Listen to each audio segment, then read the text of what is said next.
and Elliot. How did the Writers' Colony get its start? Basically, the Writers' Colony got its start in Robinson, Illinois, and it grew Loney Turner Handy's interest in helping young people write. And, of course, the first number one person was James Jones, and he was in Robinson toward the end of World War II, or at least during World War II. He'd been wounded one time, was in the hospital, sort of went AWOL, went to Robinson, which is his hometown. Loney kind of took him in, and it kind of grew from there. Who were the people involved in the occupation in the colony? The what in the colony? Who were the people involved in the colony and their occupation? Oh, okay. Basically, the colony was originally financed by Loney's husband, called Hap, was his first name. I don't remember his first name offhand, but her husband pretty much financed the colony to start with, and they gradually moved from Robinson up to Marshall, and the colony was located in the southwest part of Marshall. Have you been out there? Yeah. Okay, so you know where it is. And basically, this was Loney's husband's mother's property. Loney's mother-in-law's farm, actually. And in fact, the mother-in-law tried some writing also. She was kind of a semi-member of the colony. And at various times during the winter, when most of the colony moved off to warmer climates, one or two of the writers would stay with Mrs. Handy, who was the wife of Sol Handy, who used to be I think a legislator from this area. I'm not sure I answered all your questions or not. Did a death in relation to one of the members play a role in the end of the colony? Which member or which death are you referring to? A sister of one of the members. Okay, you're thinking of James Jones' sister. I think her name was Mary Ann. Yeah. Okay, no, it did not play a role in the death of the colony. It was a sad time for Jones because this was when everything really was perking for him. He was really doing well, starting to get some recognition, and ready to celebrate what he had. And his sister, who was a member of the colony, but also a writer, had a seizure, I think, and kind of got tangled up in bedclothing and so forth, and they found her, and she was dead. But that did not really have any effect on the colony. It went on. Did she die in the colony? Yes. Yes, she died in the colony. What kinds of different works did the colony write about? Basically, the colony wrote nonfiction material, which was novels for the most part. They also did some magazine articles. The type of writing tended to be masculine. Women were, as characters, probably were not respected very much as characters. It was kind of a man's type of writing. And part of that goes back to James Jones and also to Loney herself, who seemed to have a fairly low opinion of women. How was the colony funded? In the very beginning, the colony was funded by Mr. Handy, Loney's husband, who was a superintendent at the Marathon Oil Company in Robinson, had a pretty good salary. And she apparently had a lot of influence over him. So he funded it. He moved a cabin up from Marathon. He moved bricks up from Marathon and different things like that to get the colony started. Once From Here to Eternity was completed and sold, then James Jones provided most of the support for the colony after that. What were some of the influences put upon the members of the colony? What do you mean by that? Influences of the community or the other members? What pressures were they under and that sort of thing? Mm-hmm. The community was kind of suspicious of the colony to some extent, although one member of the colony, Edwin Sonny Daly, was a student here at Marshall High School, and he actually apparently got to skip classes in the afternoons, or it might have been the mornings, sometime during the day, and go to the colony as part of his English classes apparently. And he ended up writing a couple of books, a couple of novels. One called Some Must Watch, and I don't remember what the other one was, but 2 novels. But for the most part, I think the townspeople looked out there and they thought, boy, there's a bunch of weirdos, because later on they had some black members, a couple black members, who also ended up writing novels. Jones himself would tool around on a motorcycle and dress in Indian jewelry and various things like that, and Loney was kind of a character. So I think the townspeople kind of looked at the colony as being a bit on the weird side. And for Loney's part, she didn't particularly want people out at the colony. She thought people at the colony were distracting. Now, some of her relatives would come in and so forth, but what? You have to be smarter than the microphone. Okay. So I would say that the influences on the colony were pretty much, they were treated as outsiders for the most part. They didn't really integrate. Loney would not let the people out of the colony for any length of time, except maybe go to the grocery store for her or something like that, or about once a month she'd let them go to Terre Haute and kind of let off steam, that sort of thing. But for the most part, they didn't interact with the community. What were some of the possibilities of why the movie From Here to Eternity was the reason for the start of the colony?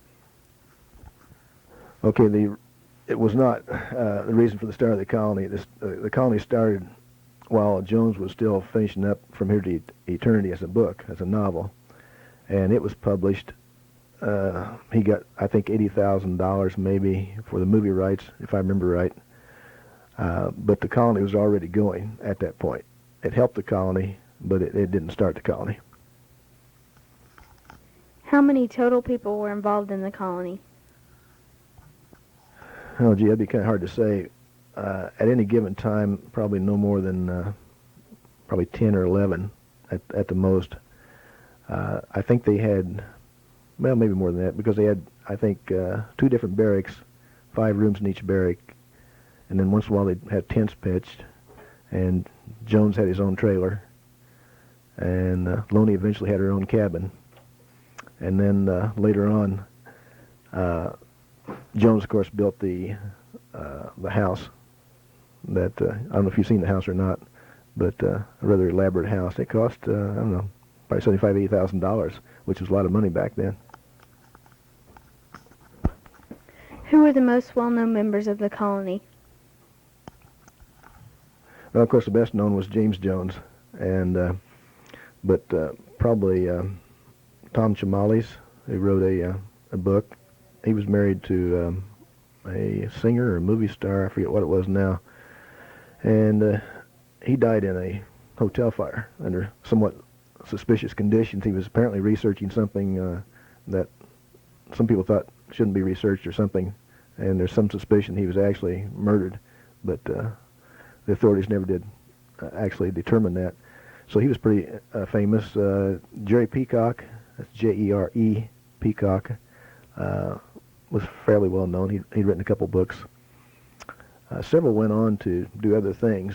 Don Sackrider, one of the first members of the colony, never became a writer, but he became an airline pilot, and apparently made some money. Or anyway, he's very active today in supporting the James Jones Literary Society, which is still going strong. But there were several novels that came out of the colony. You might check that handout or that thing from the book, and it lists probably some of the better-known novels that came out of the colony. If not, I can find them for you. Did the members take up residence in the colony, as in the barracks and cabins? Yes, they did. They lived at the colony, but mostly during the summer. When the bad weather hit, some would go back to college if they were college students. Some would go to work someplace. The very best ones, or the ones that were really almost finishing their books up, might go with Jim Jones and Loney to Arizona or California or Florida for kind of a winter It's just too cold to stay here in the winter because there wasn't any heat in the colony at all. So, and like I say, one or two of them might stick around and stay at the colony with Mrs. Handy, who lived in a big house there. It's her farm. When exactly did the colony get its start, and how did it end, and when? I'm not positive what year it actually started. Somewhere around the end of World War II, which would be around 1945, 1946, somewhere in there probably. And it essentially, for all practical purposes, ended when Jim Jones married a woman from New York, Gloria, I forget what her last name was, but then they came back.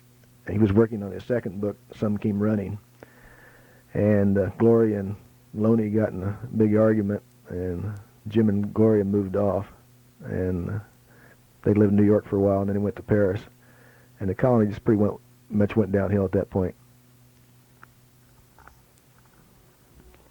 What did the community think of the colony? As I said before, they were kind of thought it was a bunch of hippies or beatniks or people that were kind of unusual. So I think they were kind of suspicious of it. What happened to the members of the colony after it ended? Well, the ones who were writers kept on trying to be writers, so far as I know. Some were never members of the colony as residents, but they corresponded, like John Shirota, who now lives out in Los Angeles. He's done some work with television, movies, stuff like that. And Sonny Daly is after he wrote his 2 novels, he became a headmaster of a private high school out in California. As I say, Don Sackrider became an airlines pilot. They just kind of all went in different directions. John Bowers, who wrote a book about the colony, called The Colony, is still in New York. And last I heard from him, he was a editor of a magazine. So many of them have stayed in publications. Some have not. What was the legacy left by the colony? Gee, tough question. A legacy, huh? I don't know. I think maybe Marshall has just about forgotten the colony. I know the local historical society, as far as I know, has done very little with it, and maybe it hasn't left as much legacy as it should have. We do have a writing award given honors night every year. Loney Turner Handy Writers Award or something like that. But by and large, I think maybe there's much legacy locally. There should be, but maybe there will be after this project, huh? Were the members involved in any other community activities other than the colony? I don't think so. Not that I'm aware of. Jones may have gotten tooled around his motorcycle, but I wouldn't say that was very much of an activity. He played tennis sometimes in a local tennis court, but most of the colony members stayed on the colony. And if they got out for recreation, they went to Terre Haute. Questions added. What happened to the cabins in the barracks? There's a rumor that they burned down. I've not heard of a rumor they burned down. The big building called the Ramada was where they ate and cooked and so forth. And I don't know if it's still there or not. Some of the buildings are still there. If you go over there and look, they've probably been converted into something else. I've not heard of any of them burning down. Some may have been torn down. I don't know. And they spent quite a bit of money on it. It's an interesting house. Downstairs is kind of a fireplace, and opposite the fireplace is a stairway, and up in the stairway is a place for mounting guns and stuff like that. Jones was a great gun fanatic, you might say. And then there's even a little secret room up there. Nobody knows for sure what that little secret room is for, but you kind of crawl past the bar and go back in there. It's a man's house, but unusual, inexpensive, well wired electrically. I'm not sure why it should cost $80,000, but it did. And that was a lot of money back then. I'm not sure. Stacy Guthrie, Ben Elliott, Renee Davis. Taken February 20th, 1998, for the project The Writers' Colony.